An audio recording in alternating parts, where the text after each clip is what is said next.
Hello students, welcome back to this video. So now in this video we will study the next topic of the chapter, that is colligative properties. So what are colligative properties? These are the properties which depend upon the number of solute particles present in the solution. ये properties जो हैं वो number of solute particles पे depend करती हैं rather than their nature. Nature पे depend नहीं करती, number पे depend करती हैं. So ऐसी properties को हम क्या कहते हैं? Colligative properties. So let's have an example to understand this thing, that these properties they depend upon the number of particles, not on the nature. For example, we have two solutions, solution A and solution B. ठीक है. So solution A जो है उसमें हमारे पास है 1 mole of urea और 60 gram of urea. So this is the molecular mass of urea. और सॉल्यूशन बी में है हमारे पास 1 मोल ऑफ सुक्रोज. सो दोनों ही सॉल्यूट्स के हमारे पास 1 मोल प्रेजेंट है. ठीक है. they are dissolved in 1 kg of water. So this is also sucrose भी 1 kg में dissolved. Both solutions they are, or both the solvents you can say, they are dissolved in both the solutes they are dissolved in 1 kg of water. Fine. So अब जब ये solution बन गया तो दोनों का जो freezing point था वो same है, that is -1.86 डिग्री सेल्सियस जिसमें हमने यूरिया डिसॉल्व किया था और जिसमें हमने सुक्रोज डिसॉल्व किया था उसका भी हमारे पास है -1.86 degree Celsius.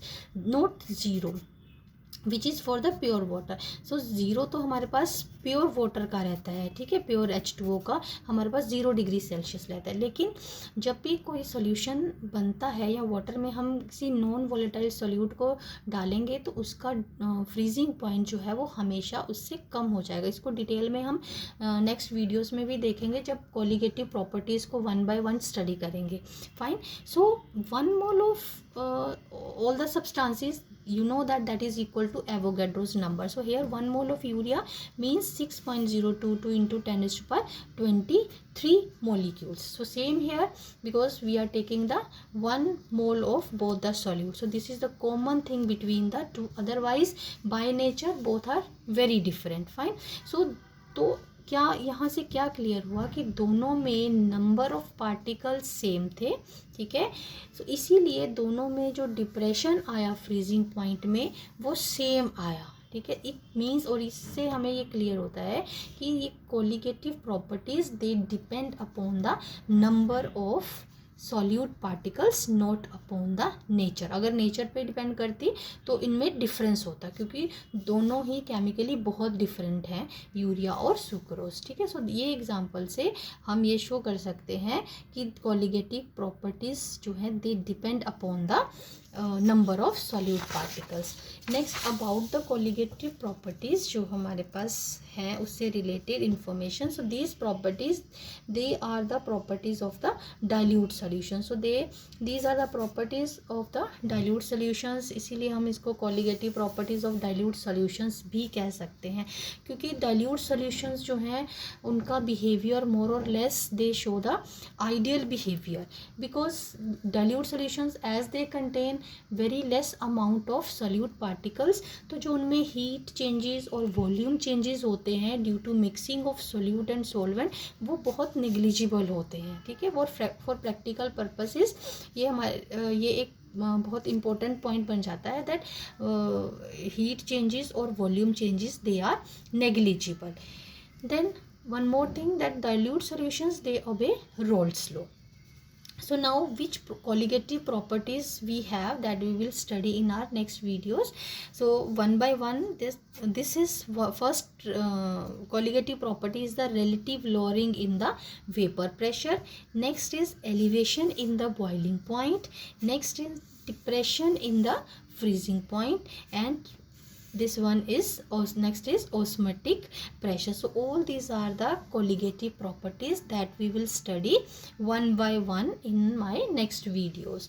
So importance of these colligative properties is that they provide us the method for determination of the molecular masses of dissolved solutes. Means जो भी इसमें हम solute dissolve करते हैं, by applying these properties we can calculate the molecular mass of that solute.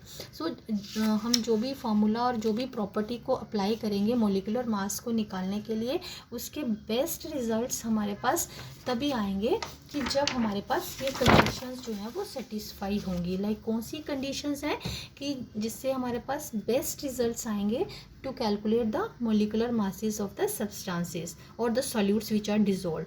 First, solution should be very dilute. Next one is solute should be non volatile. जो nature है solute की that should be non volatile, means it should not contribute in the vapour pressure of the solution. Then solute should not dissociate or associate in the solution. Associate या ना ऐसा solute नहीं होना चाहिए कि जो डिसोसिएट कर जाए डिसॉल्व करने पे. मीन्स लाइक फॉर एग्जांपल हमारे पास ए बी कोई सब्सटेंस है, या in case of ionic substances usually ऐसा होता है, और ये ब्रेक कर जाए ए और बी में, ठीक है.